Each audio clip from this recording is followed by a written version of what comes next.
Let's talk a little bit about this new Biden administration. They do face numerous challenges, both at home and abroad. Where does South Korea realistically fit into the Biden administration's priority list? Well, I think President Biden has made clear that one of his top priorities, indeed, perhaps his top priority in terms of foreign policy, is reinvigorating and restoring relationships with allies, which have been, let's say, somewhat bruised over the last few years.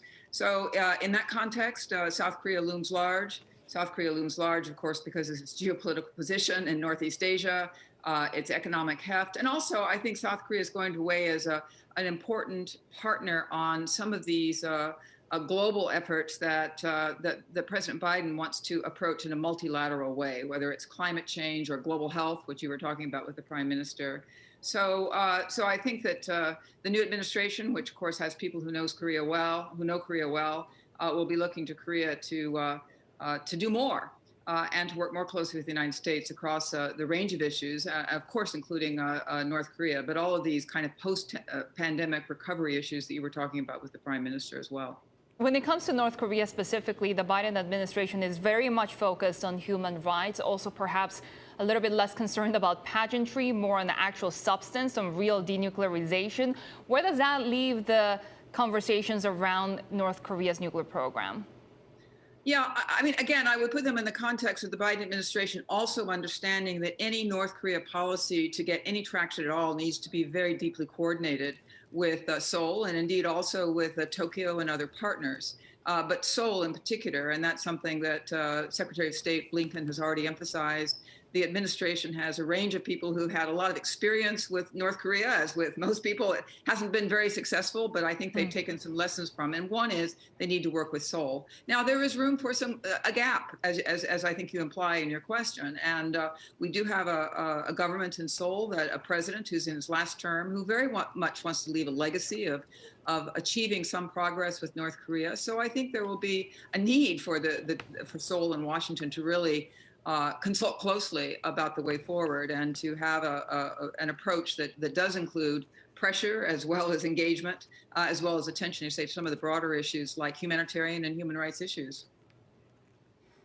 Ambassador Stephens, what about the engagement with Beijing on this? Do you anticipate a better working relationship when it comes to the management of North Korea if we perhaps get a more, I guess at least a calming of tensions between Beijing and Washington? I think it's going to be very difficult, given that U.S.-China relations are in a very stressed and difficult situation. I don't see that. I see the rhetoric obviously becoming, shall we say, a little bit more normal and normalized. I think that, again, Biden has made clear that he wants to find some areas where he can work with Beijing. North Korea would seem to be one. I honestly think it's going to be quite challenging. So the Prime Minister, South Korean Prime Minister that we spoke to in that lengthy conversation is saying that he thinks sanctions are essentially of limited use, right? Biden has called for more sanctions. What kind of a grand bargain in a regional sense could actually be more effective? Yeah, I mean, what I heard the Prime Minister say was that he did not think that additional sanctions would be useful.